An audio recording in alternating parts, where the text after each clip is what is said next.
नमस्कार विद्यार्थियों। BA part third का फर्स्ट पेपर है। इसका नाम पश्चिमी राजनीतिक विचारक। मुख्य जो पश्चिमी राजनीतिक विचारक हैं उनसे संबंधित है। कोटा विश्वविद्यालय कोटा के पाठ्यक्रमानुसार हमने पिछले व्याख्यान में एक्विनास के बारे में अध्ययन किया था। एक्विनास के बाद में इनका क्रम के अनुसार नाम आता है। इनका नाम है निकोलो मैकियावेली। मैकियावेली का जन्म इटली के फ्लोरेंस में हुआ था। इनको पुनर्जागरण आंदोलन का अग्रणी व्यक्तित्व माना जाता है, क्योंकि इनके समय में ही इटली में काफ़ी उथल पुथल हुई थी।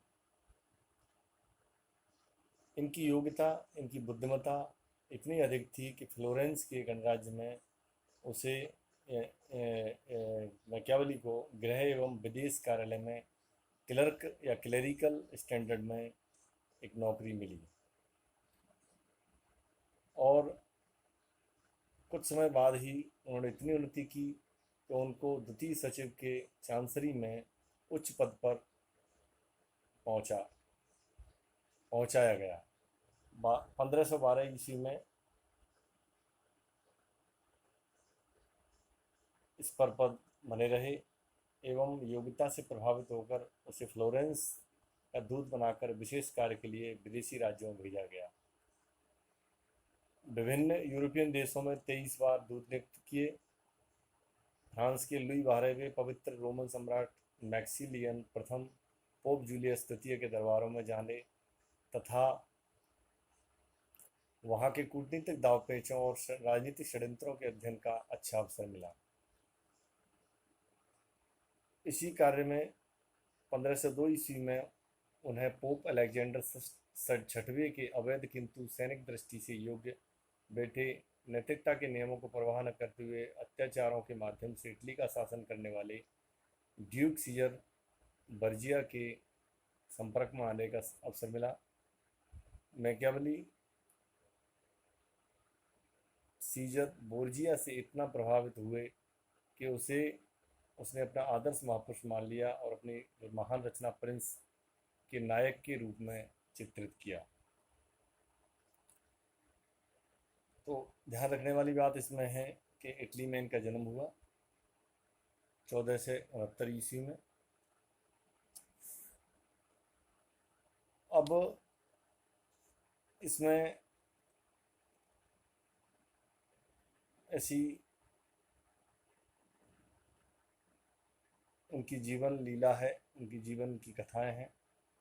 जैसे जीवन के जो 1512 में फ्लोरेंस गणराज्य में राजनीतिक परिवर्तन के साथ मैकियावेली के भाग्य ने एक ऐसा चमत्कार दिखाया। रेवेना के जंग में स्पेन के मुकाबले फ्रांस की पराजय हुई। इसकी भीषण प्रतिक्रिया फ्लोरेंस में हुई। स्पेन के समर्थकों ने जो फ्लोरेंस में सत्तारूढ़ हुए मैकियावेली को अन्य व्यक्तियों के साथ देश से निकाल दिया। तब से उसके जो दिन बिगड़े वे फिर कभी नहीं फिरे। मैकियावेली को मेडिची परिवार के शासन के विरुद्ध षड्यंत्र के संदेह में जेल में डाल दिया। मित्रों के प्रयत्नों से उसे जेल से छुटकारा मिल गया, किंतु इस शर्त पर मिला कि सार्वजनिक जीवन में कोई भाग कहीं पर भी वे नहीं लेंगे। जीवन के शेष 15 वर्ष उनके अपने सैन कैसियानो नामक गांव में समाज सेवा और लेखन कार्य में संपन्न हुए। फ्लोरेंस का इतिहास लिखने का कार्य भी नाम मात्र वे वेतन पर प्रारंभ किया। उनकी समस्त कृतियाँ इसी अवधि में लिखी गईं। इस समय इटली की दशा बड़ी अस्थिर और असंगठित थी। सन 1527 में यानी 1469 में जीवन का उनका अवतरण हुआ। 1527 में 58 वर्ष की आयु में इटली का स्वप्न देखने वाले इस महान इटालियन की एक साधारण व्यक्ति की तरह मृत्यु हो गई।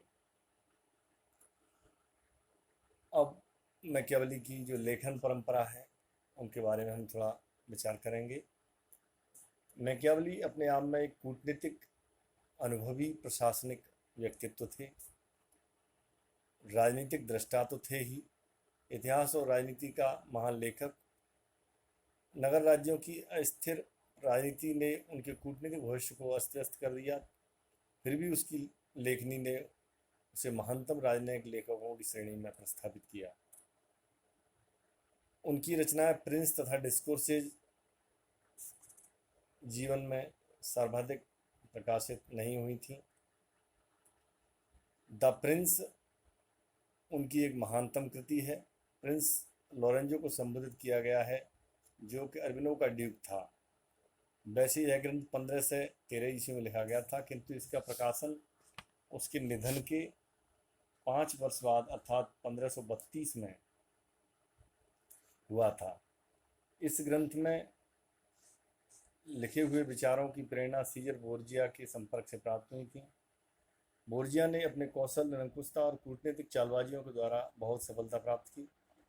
इससे वह मैकियावेली के लिए आदर्श शासक बन गया, जिसकी प्रशंसा करने में मैकियावेली कभी न थकते थे, और प्रिंस में बोर्जिया को उन्होंने अपना चरित्र नायक बना दिया गया। इस ग्रंथ में मध्यकालीन विचार प्रक्रिया के ढंग को त्याग कर विचार और चिंतन की नई शैली को अपनाया गया। यह ग्रंथ कुल 26 अध्यायों में विभक्त है, जिन्हें 3 भागों में बांटा गया है।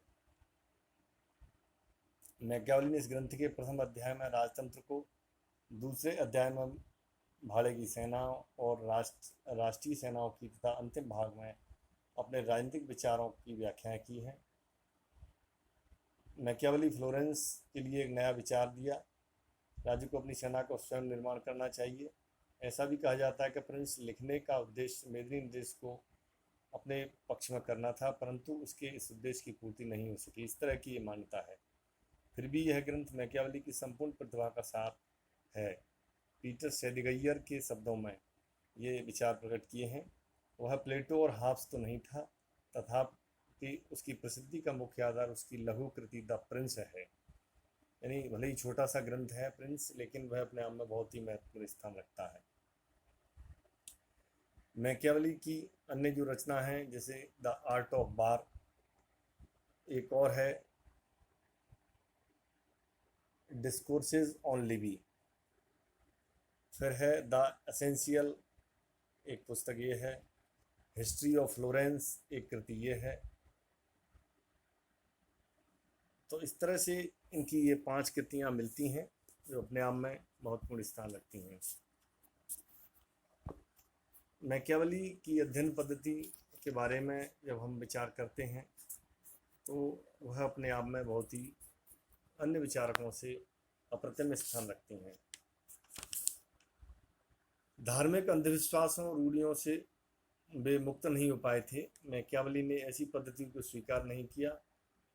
उसको पोप एवं सम्राट के संबंधों की समस्या से कोई लगाव नहीं था, और इसी कारण उसकी रचनाओं में मध्ययुगीन पादरियों और दार्शनिकों का, दो तलवारों के सिद्धांत का और इसी भांति अन्य विषय सामग्री का कोई उल्लेख नहीं मिलता। उन्होंने अमूर्त सिद्धांत पर आधारित मध्यकाल की निगमनात्मक पद्धति का अंत कर दिया और अपनी गवेषणा के लिए अनुभूति प्रधान अथवा ऐतिहासिक पद्धति को अपनाया। कहने का तात्पर्य है कि पूरी कल्पनाओं, आदर्श को उन्होंने बहिष्कृत किया और अंधविश्वासों से मुक्त करने का अपना विचार दिया। पोप सम्राट के संबंधों में कोई लगाव नहीं था उनका, इस तरह के विचार हैं।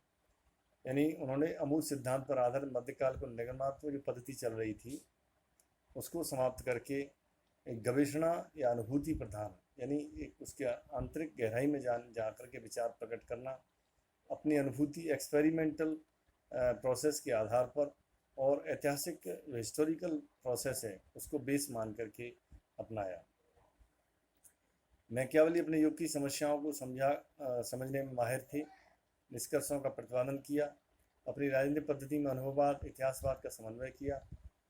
उनकी पद्धति अरस्तु, प्लेटो, मॉन्टेस्क्यू, हीगल आदि के समान है। सेवान ने लिखा है, अरस्तु के बाद राजनीतिक गवेषणा के क्षेत्र में अनुभूति मूलक पद्धति अपनाने वाला वह प्रथम विचारक था। ये प्रोफेसर शेवाइन का विचार है कि उनको मॉन्टेस्क्यू, प्लेटो, अरस्तु आदि की पद्धति हीगल की पद्धति से कहीं न कहीं समान भाव रखने वाला विचारक बताया, जो कि अरस्तू की जो यथार्थवादी गवेषणात्मक अनुभूति मूलक जो प्रोसेस थी उसके आधार पर उन्होंने अपने विचार प्रकट किए। तो इस तरह से हम कह सकते हैं कि ऐतिहासिक पर्यवेक्षणात्मक यथार्थवादी आदि वैज्ञानिक विशेषताओं से युक्त थी उनकी विचारधारा।